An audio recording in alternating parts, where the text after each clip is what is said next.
Alright. So, I just seen this movie called The Dark Tower, which is adaptation of Stephen King's novel, a series of Stephen King's novel. Never read any of those books. Saw the trailer. It was really good, in my opinion. Some people really hated the trailer, but I found it to be really, really cool. I really like Idris Elba. Really enjoy Matthew McConaughey. So I came in with low expectation. However, because it is rare for film to release one major trailer, no preview before screening, and review embargo lifted just 24 hours before the movie. So none of these are really good sign. Therefore, I came into the movie thinking, all right, if it sucks, then what do you expect? Coming out of the movie, I had to say I honestly enjoyed it. It's definitely not a perfect movie.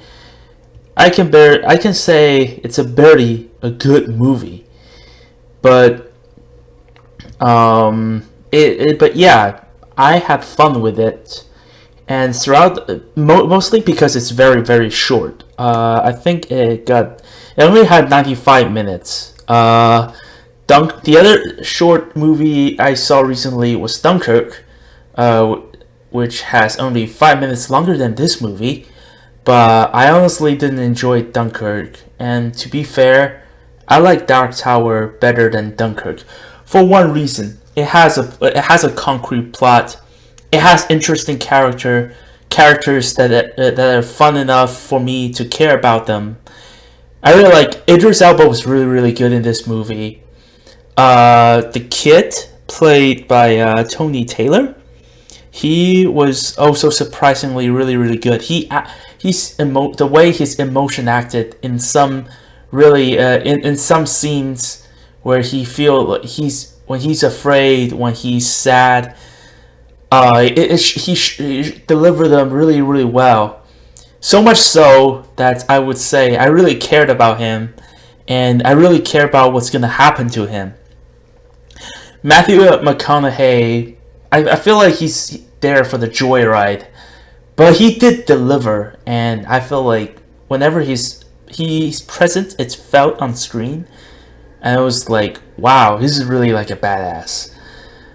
But here, that's the problem. Like is the plot. There were so many things in the film that you saw, and then you saw, and then not a lot of explained.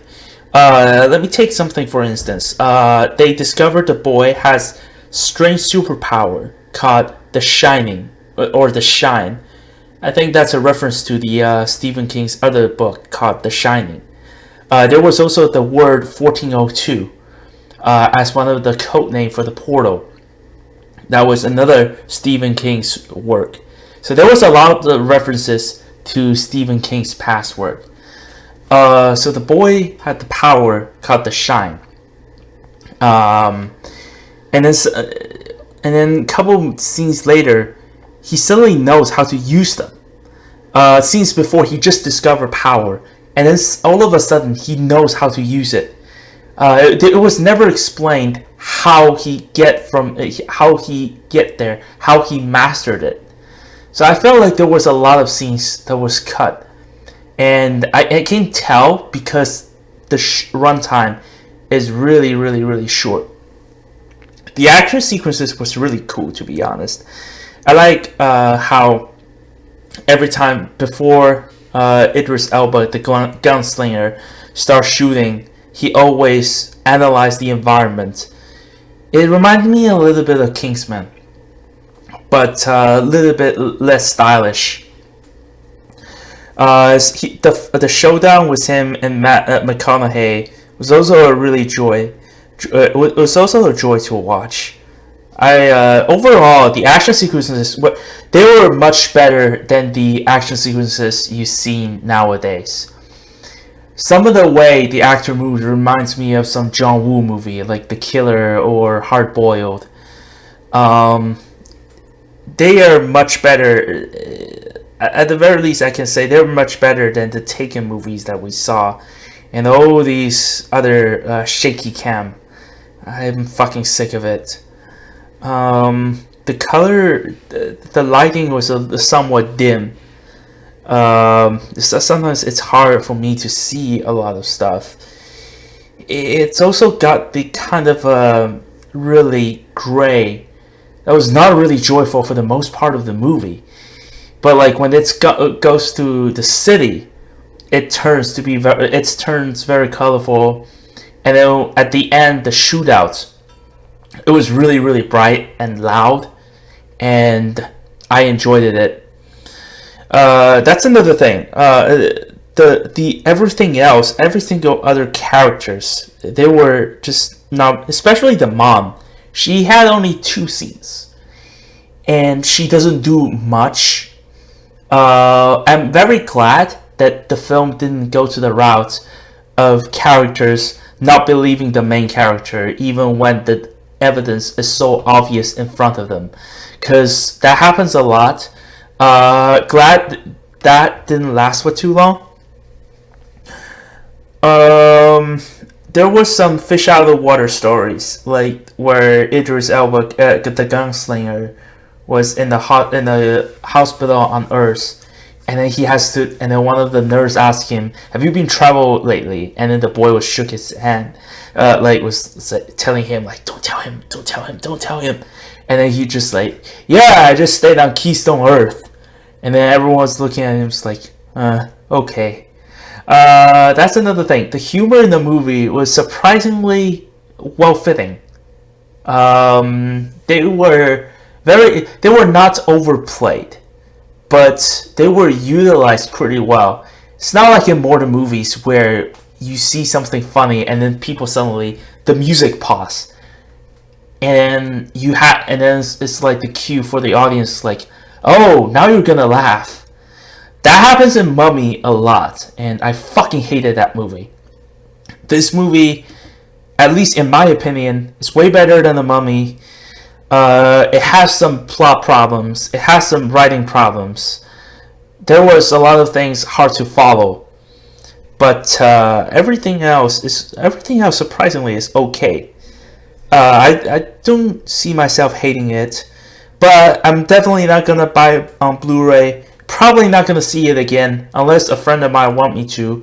And at this rate, I will oblige. I had fun with it, so it's harmless fun. It's definitely a 7 out of 10 movie. I think I might give it more than it deserves a little bit, since I gave Valerian a 6. I'll boost up Valerian to a 7 now. Come to think of it.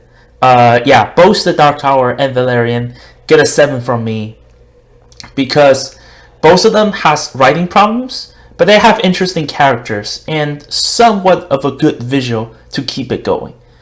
So they were a perfectly enjoyable movie for me. They are not the movie when I came out I hate that I will hate. So I'm good with it.